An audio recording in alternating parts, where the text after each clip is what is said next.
In today's video, I'm going to teach you how to update your Zotero password step by step. Whether you've forgotten your current password and need to reset it, or you simply want to update it to something more secure, I'll guide you through the entire process smoothly, ensuring that you feel confident handling your account settings.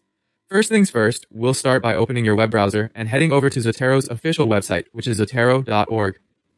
Keep in mind that having a stable internet connection is crucial as we attempt this update. Once on the website, take a moment to ensure that you're logged into your account. If not, log in using your existing credentials. With the home page in front of you, look to the top right corner where you'll find your username. Clicking on your username will reveal a drop-down menu. Here, you'll want to select Settings. This is essentially your control panel for managing your account information. Now that you're on the settings page, you'll be looking for an option that says something along the lines of Change Password. Depending on updates and interface changes, the wording might vary slightly, but it should generally be easy to identify. Once you've located the correct option, the next step involves verification and inputting your new credentials. The page should prompt you to enter your current password. Be sure to type this accurately to avoid any authentication errors that could slow down your progress. After you've successfully entered your current password, the next boxes will be for your new password and confirming it. Here's a tip. When choosing a new password, aim for a mix of uppercase and lowercase letters, numbers, and special characters to make your password as secure as possible.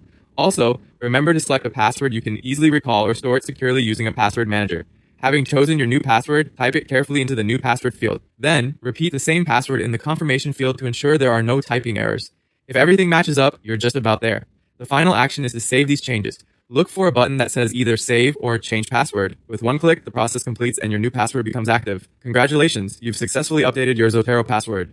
It's a straightforward process, but ensuring the steps are completed accurately helps keep your account secure. If you run into any issues, don't hesitate to reach out to Zotero's support for additional assistance. Remember to keep your passwords safe and update them regularly as a good security practice. Thank you for following along and stay tuned for more helpful tutorials.